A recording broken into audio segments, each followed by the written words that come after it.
Ano ito, bodyguard mo? Siya pa yung may-ari ng motor, sir. Humiram ka? Opo, sir. Okay. Dala mo yung ORCR? Opo, sir. Copy lang po. Talagang kailangan kitang makausap. May maganda akong kwento sa'yo. Kaya pala masaya ka. Ito po yung sa resibo lang po, sir, na nakuha ko lang po dito sa may cashier po. Kinuha po nila yung ano, sir, sa releasing. Mag-usap tayo. Kailan po? Hintayin mo lang ito. Pagkatapos. May kakausapin Dito lang kami. po ako. Oo, sige. Hintayin kita. Anong ginagawa mo dito? Yung nagbayad po ako ng huli. Anong huli? Ano po yun na nagkamali lang po pagpasok sa toll gate. Tapos sinikitan po. Binayaran ko na po. O sige, big time ka naman eh. Ay, hindi ko. Tagal ko na nagdadasal ako na sana makausap kita. Ay. Mag-picture ako para makita ng mga membro ko. O sinagot ng Diyos ang dasal mo. Ano po? Nandito ako ngayon. Sige po. Kailan po. Mag-picture ako sa GC na nagkita tayong dalawa. Sabihin ko na nandito Pero ko. alam mo, may bayad ang picture sa akin. Wala pa akong pera ko. Utang, Utangin ko muna ko. utang. Pwedeng utang. Tumayo ka eh. Nakatayo na po ako. Ay, sorry. Ako na lang. Ayan, baba ako na. Yan, diyan ka lang. Dito na lang ako. Bumaba ako ng konti. Pangit yung aking kamera. Alisin mo naman yung face sorry. na to.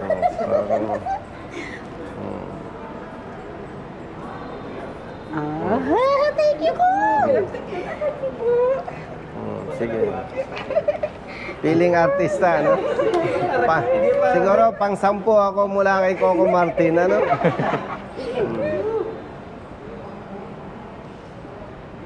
Thank you po. God bless po. Brother, thank you. May utang kayo ha, tig-isa ha. Ako po, hintayin kita ngayon. Sige, sige. Punta lang kami kay Sige po. Director Ayun, Almora. sa baba. Okay. Salamat. Papapicture ka din? Thank you, sir. Gamay talta ito. Gamay talta. Papapicture din.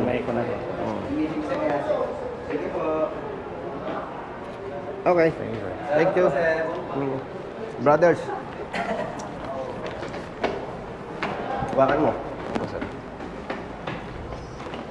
Hi, brother. Hindi kami oras, sir. CR lang ako. Hintayin niyo ako dyan. Uno. Harap mo sumurek ng kasumurek.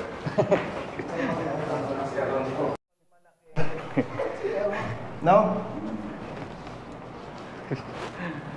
Pwedeng ipagyabang. Malinis. Maganda. Teka. Titingnan natin kung may tubig. CO. So, dyan. Central Office. CO na din. Ano ba yan, bro? Tubig o lakas ng ihi mo? Di iba mo dyan eh. Ba, ayos ah. Ganyan umihi ang binata. Oo. Pag age na 40, 50, medyo yung pressure. Kumbaga sa truck, sa makina, loss compression. Binakala na katan. Tingnan natin kung may tubig. Tingnan. Uy! May tubig. Oy! May sabon. Ganda ng CR nila. No? Pwedeng kumain, no? Kahit may dala kang... Handa na adlaw ka sa murag. Kahit may dala kang cheeseburger, eh. Pwede, ano? Galing. Matagal na ang LTO, pero ngayon lang napaganda ito, ah.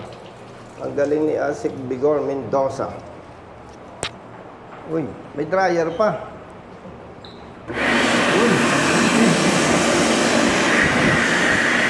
High-tech. Oh.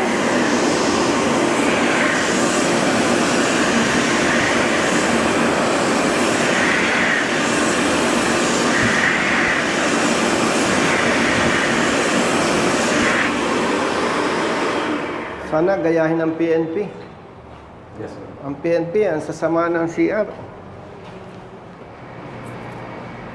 May appointment ako kay Director. sa Execom po.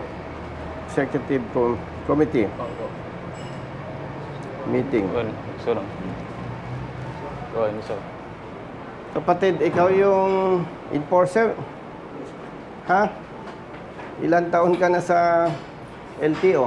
Mag-8 na po yun, sir. 8 years. Nag-seminar ka ba? Yes, sir.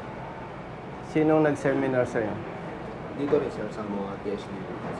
Sinong nagturo? Si Bomber Bird. Naalala mo siya? Saan ko kita naman, sir? Sa PRC po, sir. PRC Makati po. Makati. Opo. Ate, Nanghuli kami dun, sir. siya ang nag-ticket sa'yo. Opo, sir. Anong sinabi sa'yo? Sabi, sir, 2022 pa daw expire yung motor, tapos huwag ko daw siyang lokohin. Huwag ko daw siyang lokohin, sir, kasi nagpapaliwanag ako ng time na yun sa kanya. Magpapaliwanag ka? Oo, sir. Ayaw niya kong pakinggan, sir, eh. Tapos huwag ko daw siyang lokohin at turuan. Ang Ay, tinitignan sige, niya, yung model. ano, sir, yung model, binilugan niya. Yan. Binilugan niya, no? Talagang may ebidensya ka, ha? At saka hindi ka pwedeng magsinungaling sa akin, eh. Oo, sir. Kasi didibdibang kita, eh. No? Di, tapos ang pinapaliwanag ko, sir, ito po. Tapos hawak Di ba niya yung mamaya pagdating ni Director, para si Director at saka yung adjudication ang mamamagitan, no? Taga saan ka, kapatid?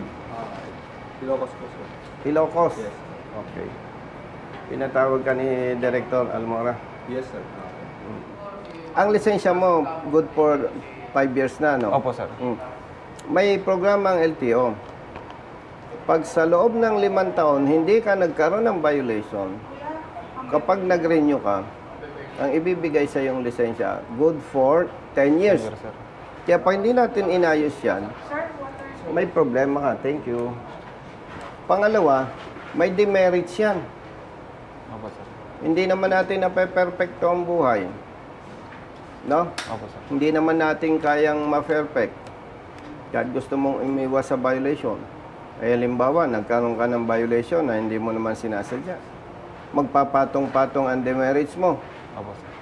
Di ba? Opo, sir. Gaano katagal yung 5 taon? Matagal yon.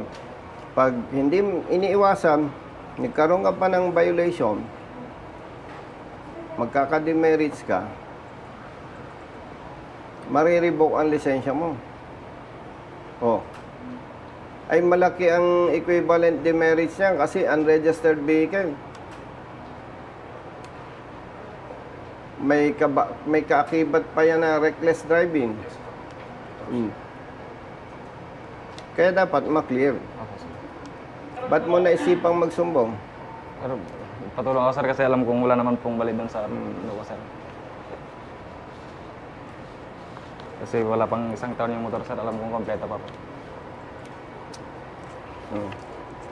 Pero may resibo ka, ibig sabihin, bayad ka na. Opo, sir. Magkano ito? 10 po. 10,000 pesos. Opo, sir. Ano ka ba, negosyante o maliit na manggagawa? Maliit lang po, sir. Nagatid Anong lang hanap po ako buhay ng- mo? Nagatid po ako ng ano, sir, marinated na ipipritong mga. Magkano kinikita mo sa isang araw? 2.5 po yung ano, yung weekly. 2.5? Libre po lahat yun, sir. Libre na po lahat yun. Lahat ng 2.5 sa tirahan. isang linggo? Opo, sir. 5 araw yon, 7 days. 7 days. Opo, sir. Ay di, mas mababa sa 500. Opo, sir. Kasi yung 5 araw, times 500, 2,005.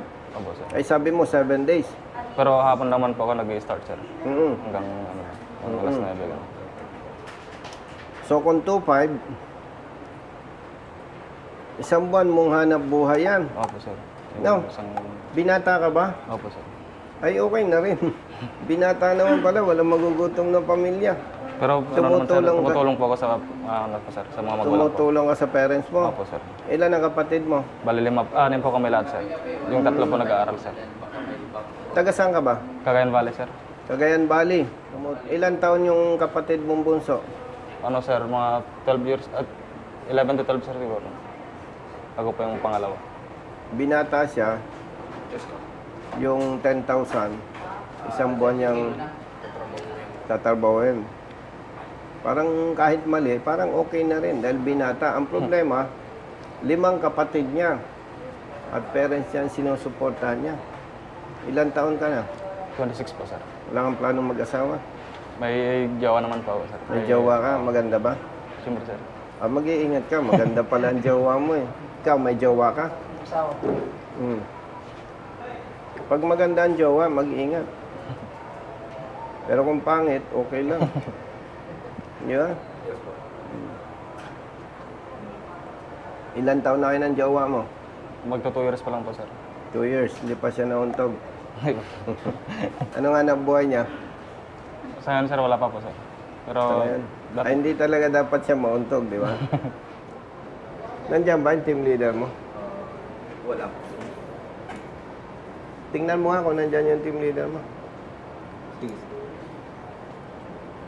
Pag nandyan, swerte ka. Siya ang sasabunin ko eh. Hello, sir. Director, good afternoon. Good afternoon, Naabala kita ha. Yes, sir. Si Ma'am Beverly, Wala. Ay, Wala? si Beverly. nakalib.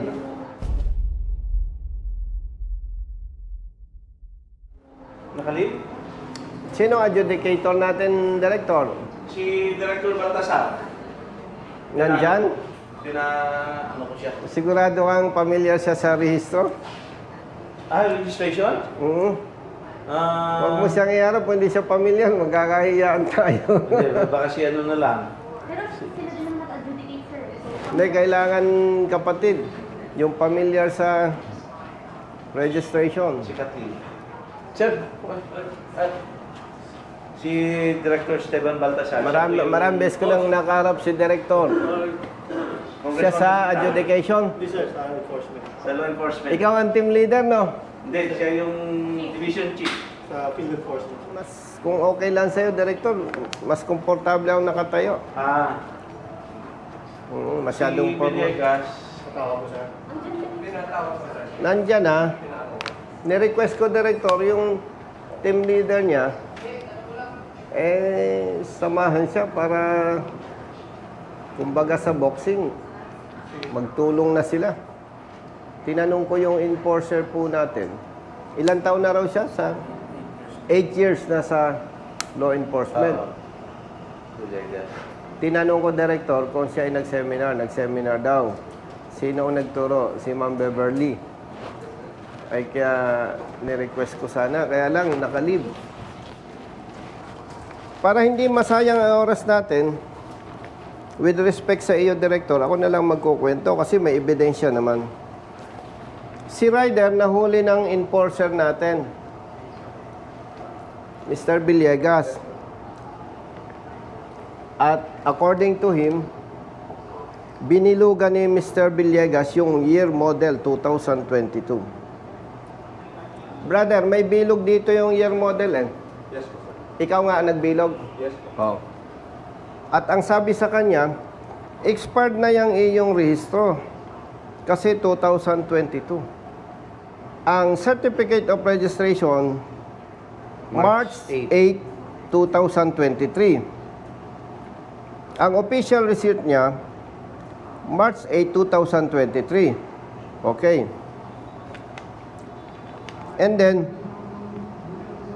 may plaka na siya. Ending 2. Okay. Director, papansinin po ninyo, ang MBUC na binayaran, 900 pesos. Samantalang bawat isang taon, 240. 240 times 3, that is 720. Nag-plus ang LTO ng 180 pesos. Kasi, from March 2023, ang ginawa niya, pinabayaran na sa kanya hanggang February. No. So, ibig sabihin, Director, 3 years siyang rehistrado. Tapos, magaling yung nagrehistro. In-adjust niya yung March 2023, 24, 25, 26. March. In-adjust ng LTO na dapat kung 2023 24, 25, 26 March dapat siya mag-rehistro. In-adjust na nung tao ng LTO. Sa halip na March 2026, in-adjust March 2027. Kaya nagpatong siya ng 180 pesos. Director, para walang kalituhan, simplihan na lang po natin. Rehistrado ang motorsiklo ng 3 years. 2023 plus 3, 24, 25, 26. Now, ang nakita ni Enforcer Villegas, 2022 yung model. Kaya dapat daw, expired na siya. Etong ebidensya, Director. Tinikitan siya ni Mr. Villegas. Unregistered. Yan. Oh. Unregistered MB. Perma mo ba ito, kapatid? Yes, sir. Kahit, Director, ang date ng siya ay nahuli is June 13, 2024. Kapatid, alika. Rehistrado siya ng March 2023. Ang official receipt niya, March 2023. Yes, sir. Ang binayaran niya sa MBUC, 900 pesos. Motorsiklo, 3 years. Yung ibang detalye, kahit hindi natin pag-usapan, malinaw na siya ay rehistrado hanggang 2023, 24, 25, 26. Ngayon, siya ay hinuli ng enforcer ninyo ng June 13, 2024. Bagaman at ito ay for investigation pa rin sa parte ng adjudicator. Ang tanong natin, nagbayad siya ng 10,000 assuming for investigation pa ito. Kaya ang term na ginagamit ko, Director, assuming. Assuming after the investigation na nakita mali ang apprehension ay ang rider nagbayad na ng 10,000. What will be your recommendation, Director? Why did you admit the violation charge if you are not guilty of the offense? Bakit niya binayaran? Siyempre, mas marunong ako sa kanya. No? Yeah. Una, hindi natin siya pwedeng questionin sa ganung bagay. Why? Dapat ang ating enforcer marunong. Hindi natin pwedeng i-expect na ang motorista ay marunong kaysa enforcer. So, dahil nagtitiwala siya na tama ang huli, nagbayad siya. Okay. Now, in-advise nung kasama, nung may-ari ng motorsiklo, mali yan, tumawag ka kay Congressman Busita. So, we evaluated the documents. Uy, mali nga. Huwag nating ipasa yung bola, Director, sa motorista. Ang tanong dito, Director, base sa ebidensya, base sa rehistro, mali ang huli ng enforcer ng LTO. Ganun lang yun.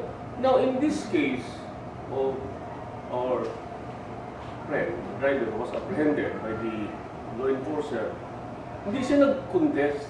Hindi pwedeng ganon ang atake. Kasi, Director, pag ganon ang atake, walang public service doon. Why? For so many times, na ipakita natin, there are personnel of LTO, hindi alam yung tamang pagpapatupad ng batas. Ano pang i-expect natin sa motorista? Gusto ba nating sabihin, ay marami kaming enforcer na hindi marunong, dapat ang motorista marunong? No.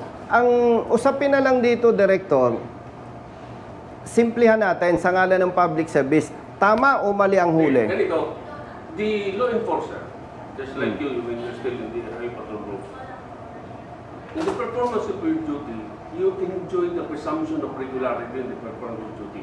Pero hindi yan, Basta absolute. mahuli ka, yeah, that's correct.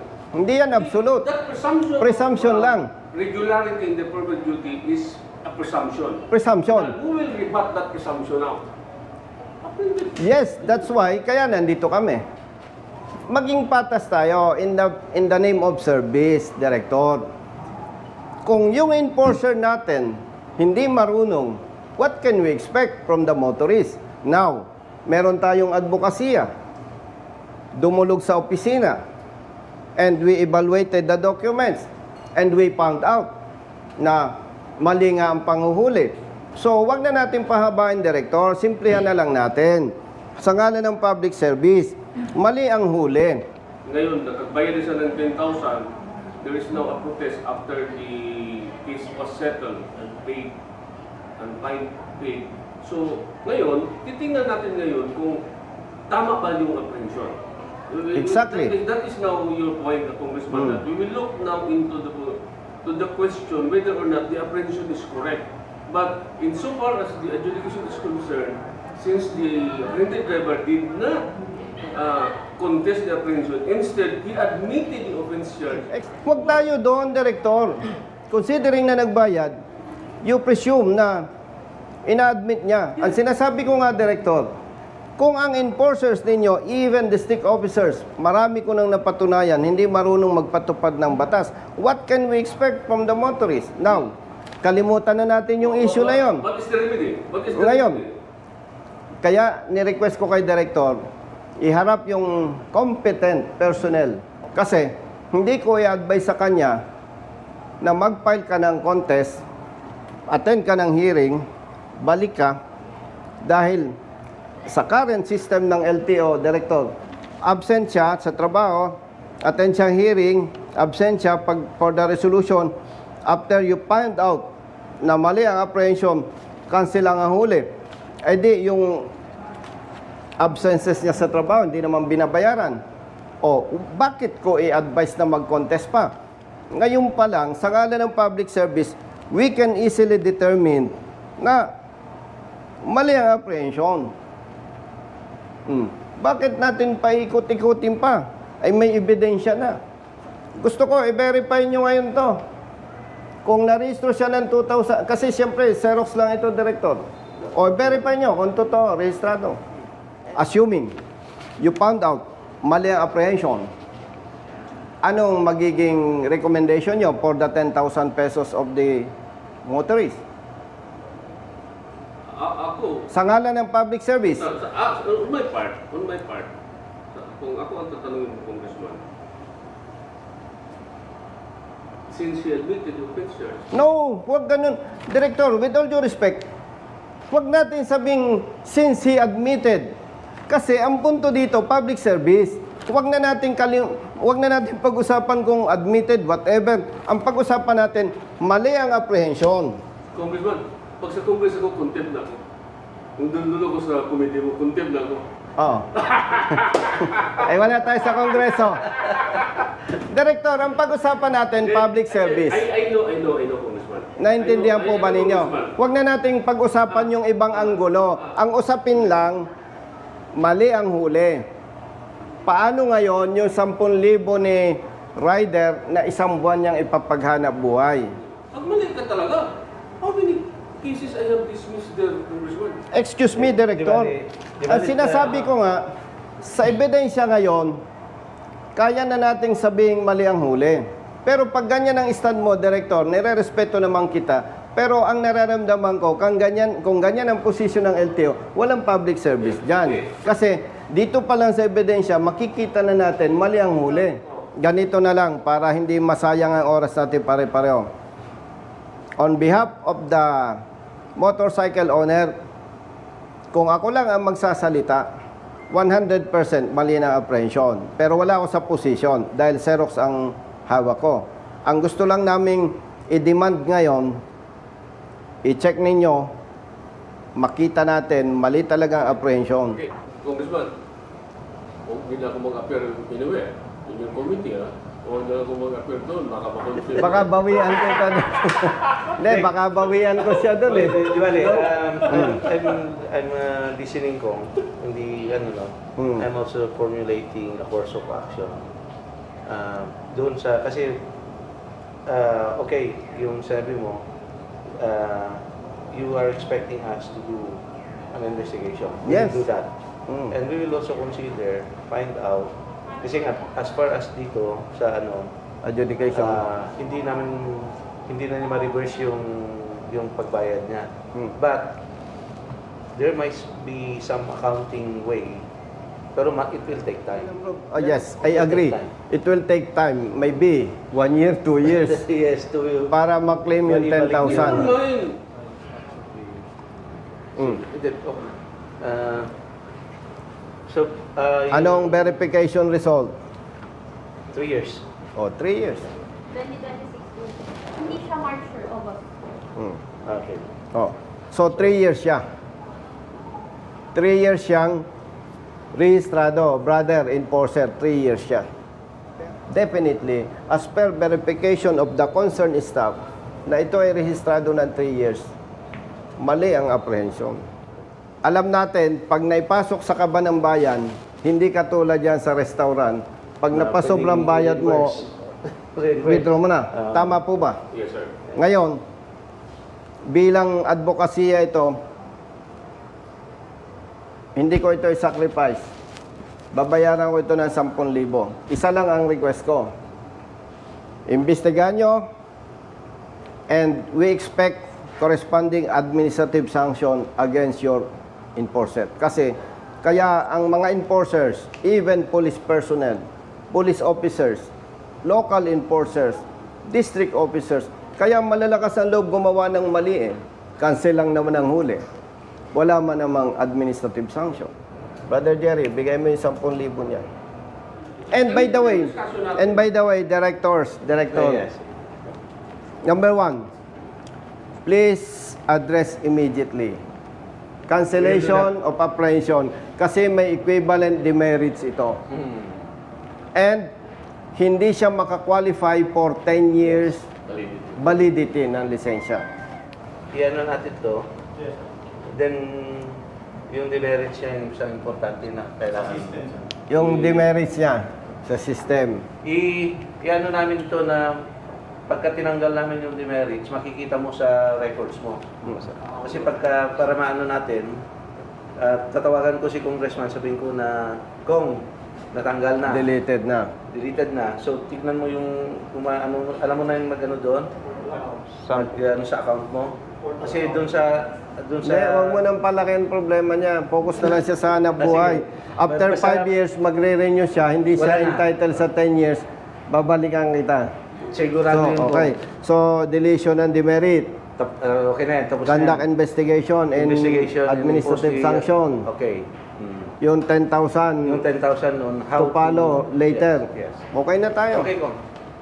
Iwanan ko na po. Yes, Kong.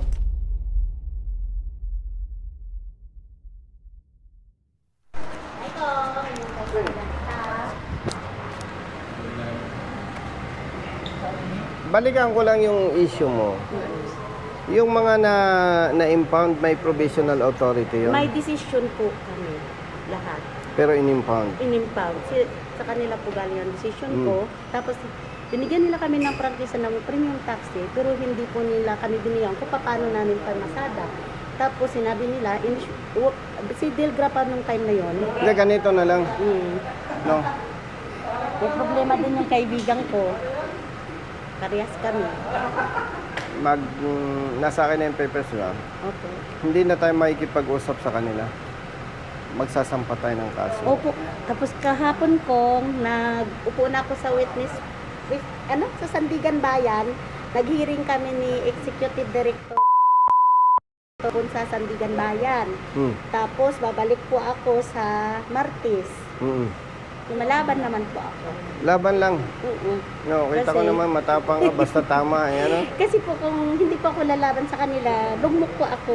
Pero mo. At pag hindi ka lumaban, hindi ka na makakabangon. Opo, ang isang member ko po na-stroke dahil kaka-stress dahil hindi namin nakukuha ang aming mga sasakyan. So, nag-file kayo ng complaint sa... Ang kay nagbayad ako sa kanya noong 2019 pa po yun, nagbayad. Hindi, yung mga Yung na-impound. ngayon po, nag-motion po ako sa LTFRB. Kahit isang sagot sa motion ko, wala po silang reply. Ganito. Yung motion na ma-release yung units. Opo. Okay. Ang Hindi, minotion ko po ganito. doon, Ano? iparicall, ang dinesisyon nila nga bakit nila ako kinolorong na magbayad ng 200,000 at saka cancellation of franchise. Kasi Samantalang nung nahuli, may prangkisa. may prangkisa. Opo. Okay. Yun yung kinwestiyon ko Ganito. nga sa kanila kung kaya sabi ko nga paupuin mo ako doon sa ano, tatanungin ko lang yung LTFRB. Hindi, ganito nga.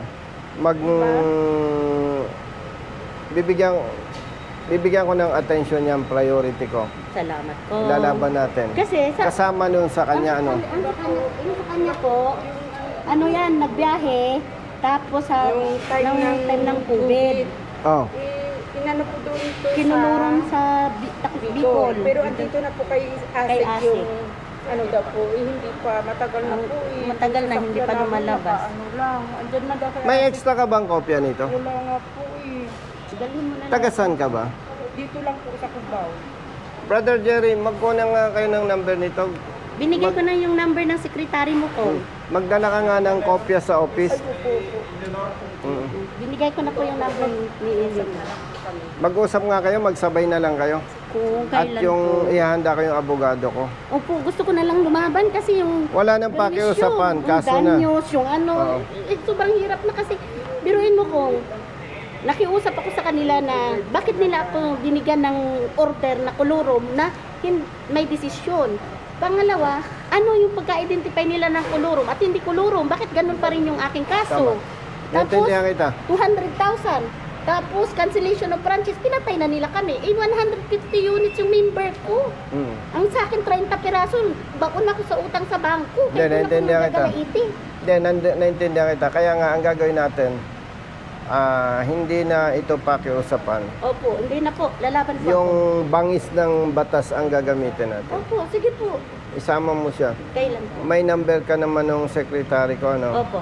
Mag-uusap kami next week. Isama mo siya. Opo, isama ko po siya. Opo. Okay? Salamat kong. Ingat kayo. Buti nakita ka dito. Nandun ako, nakaupo, nagdadasal ako. Kasi hilo pa ako sa hearing namin kahapon. Iba pala yung hearing ng Sandigan Bayan. Nakaka-nervous. Pero panalo ka doon, sigurado. Kasi makikita mo na agad. Sabi Kasi na, kung mali ang posisyon mo, sasabihin ko sa'yo, huwag ka nang magreklamo.